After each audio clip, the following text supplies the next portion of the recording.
رسول صلی اللہ علیہ وآلہ وسلم نے فرمایا کہ اللہ تعالیٰ جس کے ساتھ خیر و بھلائی کرنا چاہتا ہے اسے بیماری کی تکالیف اور دیگر مصیبتوں میں مبتلا کر دیتا ہے۔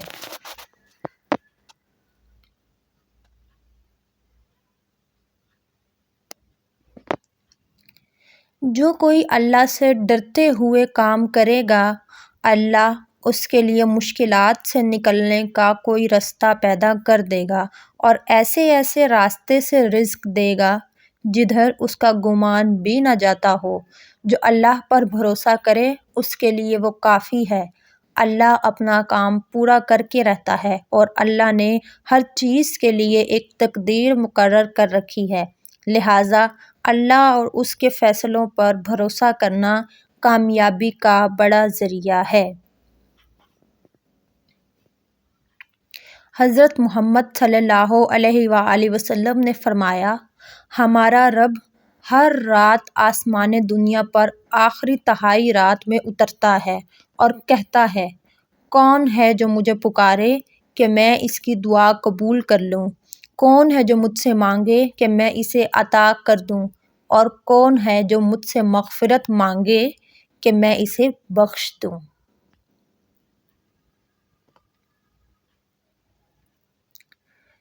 اس آیت میں اللہ سبحانہ تعالیٰ نے اپنے بندوں سے فرماتا ہے کہ حق کی راہ یقیناً مشکل ہے اور جس راہ میں تم لوگوں نے قدم رکھا ہے یہاں اب آزمائشیں آئیں گی، تکالیف آئیں گی، رشتہ دار ناراض ہوں گے، فساد ہوگا، جان و مال کا نقصان ہوگا۔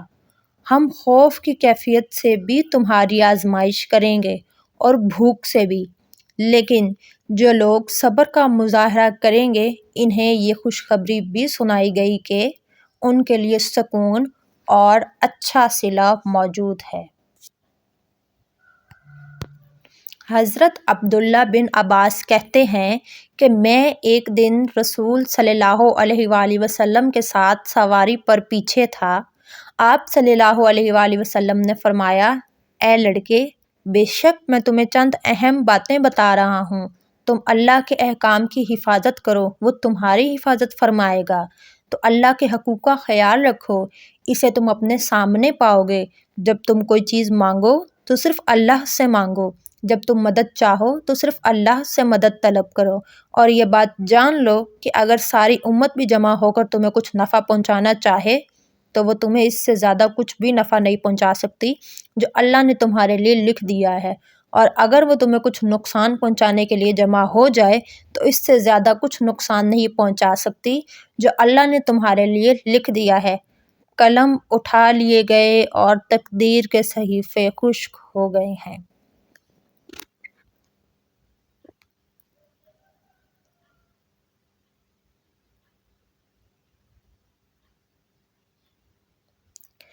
حضرت انس بن مالک کہتے ہیں کہ میں نے رسول اللہ کو فرماتے ہوئے سنا، اللہ کہتا ہے، اے آدم کے بیٹے، جب تک تو مجھ سے دعائیں کرتا رہے گا اور مجھ سے اپنی امیدیں اور توقعات وابستہ رکھے گا میں تجھے بخشتا رہوں گا، چاہے تیرے گناہ کسی بھی درجے پر پہنچے ہوئے ہوں۔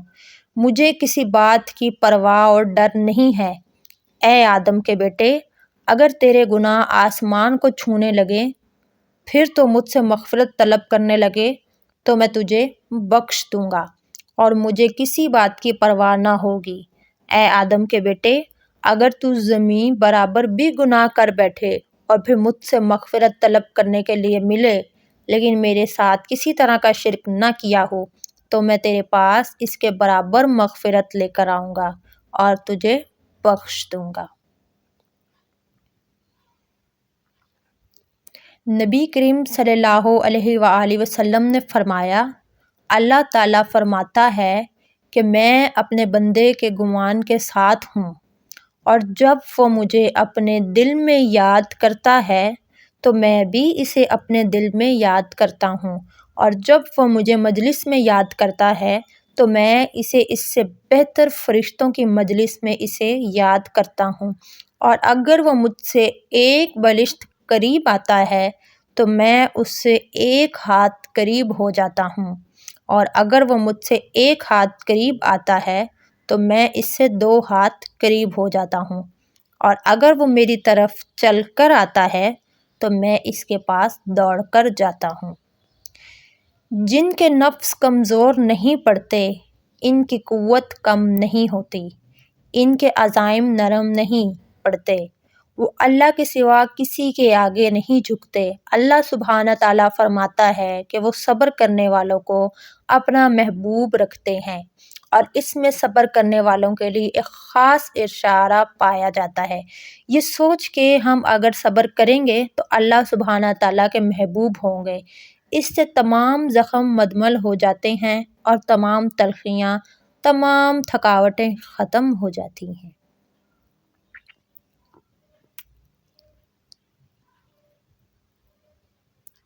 اللہ سبحانہ تعالیٰ فرماتا ہے کہ کیا تم نے یہ سمجھ رکھا ہے کہ یوں ہی جنت میں داخل ہو جاؤ گے، حالانکہ ابھی تک تم پر وہ حالات و واقعات تو آئے ہی نہیں جو تم سے پہلے لوگوں کے ساتھ ہو چکے ہیں۔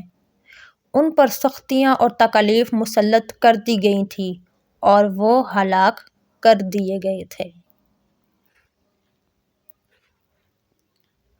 حضرت سعد بن ابی وقاص کہتے ہیں کہ میں نے عرض کیا، اللہ کے رسول، لوگوں میں سب سے زیادہ مصیبت اور آزمائش کا شکار کون ہوتا ہے؟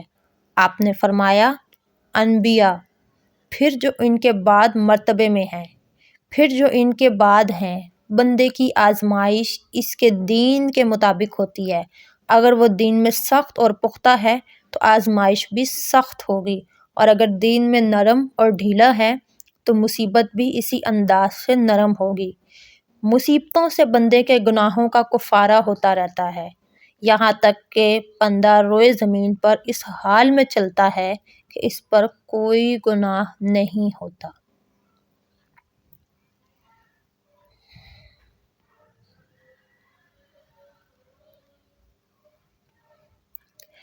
اس آیت میں اللہ سبحانہ تعالیٰ اپنے بندوں سے مخاطب ہوتے ہوئے فرماتا ہے کہ ہمیں مشکل صورتحال میں بھی ہمت نہیں ہارنا چاہیے، کیونکہ مشکل کتنی ہی بڑی کیوں نہ ہو، اس کے بعد آسانی اور خوشی لازمی آتی ہے۔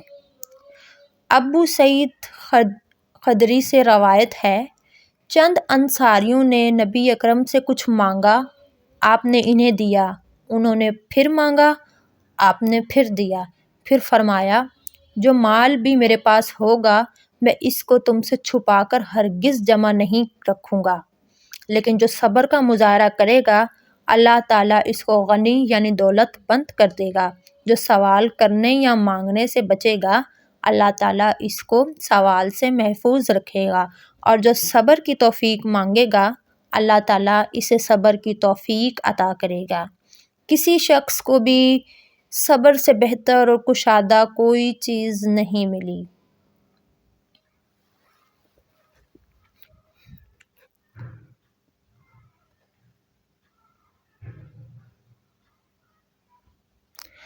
اللہ سبحانہ تعالیٰ صبر کرنے اور درگزر کرنے کی فضیلت کو بیان کرتا ہے کہ یقیناً مشکل صورتحال میں صبر کا دامن تھام کر رکھنا ایک کٹھن کام ہے، اور اسی طرح طاقتور ہوتے ہوئے معاف کرنا یا درگزر کرنا بھی ایک کڑا امتحان ہوتا ہے، لیکن اگر ہم ان دونوں حالات میں صبر اور درگزر کر لیں تو ہمیں ان کا اجر اللہ سبحانہ تعالیٰ سے ملے گا۔ اللہ کی راہ میں استقامت احسان ہے، اور وقت پر نماز ادا کرنا بھی احسان ہے۔ جو لوگ آپ کے ساتھ غلط سلوک روا رکھتے ہیں ان کے ایسے سلوک پر صبر کرنا بھی احسان ہے، اور یاد رکھیں کہ اللہ سبحانہ تعالیٰ کبھی بھی محسنوں کا اجر ضائع نہیں کرتا۔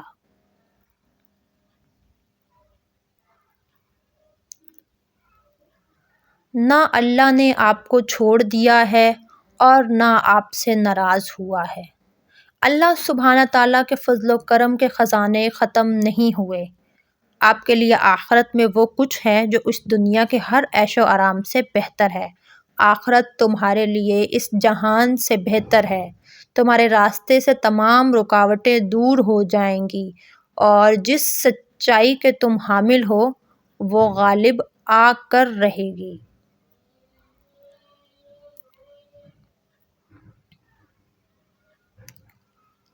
اللہ سبحانہ تعالیٰ فرماتا ہے کہ انہوں نے اپنے ایماندار صبر گزار بندوں کے یہ بدلہ یا صلہ دے دیا ہے کہ بخیر و عافیت نجات اور کامیابیاں حاصل کر چکے ہیں اور نتیجتاً انہیں دنیا میں بھی سکون اور آخرت میں جنت سے نوازا گیا ہے۔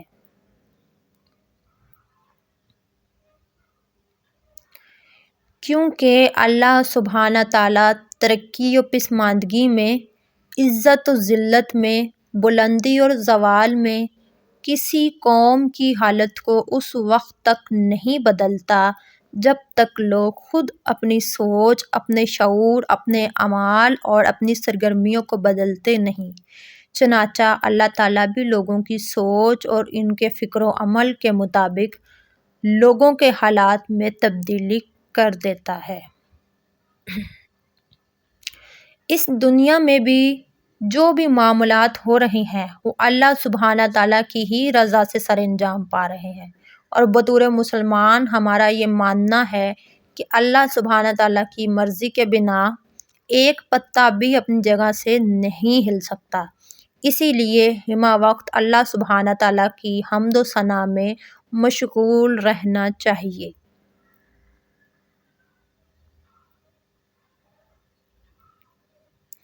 صبر کے حکم کے ساتھ ساتھ آپ کو ایک زبانی اعزاز بھی دیا جاتا ہے۔ آپ اللہ کی عنایت اور کرم کے مستحق کا قرار پاتے ہیں۔ آپ کو ایسی محبت دی جاتی ہے کہ اس دست شفقت سے آپ کے تمام غم دور ہو جاتے ہیں، اور یہ فرمایا جاتا ہے کہ مشکلات پر صبر اللہ کے نزدیک بہت ہی محبوب اور پسندیدہ عمل ہے، اور یہی اس اعزاز کا ذریعہ ہے۔ حقیقت یہ ہے کہ صبر اور نماز سے مدد لینے کی اشد ضرورت انسان کو بار بار پیش آتی ہے۔ نماز درحقیقت بندے اور اس کے رب کے درمیان ایک خاص ملاقات ہے۔ اس سے دل نشوونما پاتا ہے اور روح ایک خاص تعلق کا احساس کرتی ہے۔ اس کے اندر نفس انسانی کے لیے وہ ساز و سامان موجود ہے جو دنیا کے تمام مال و دولت سے زیادہ قیمتی ہے۔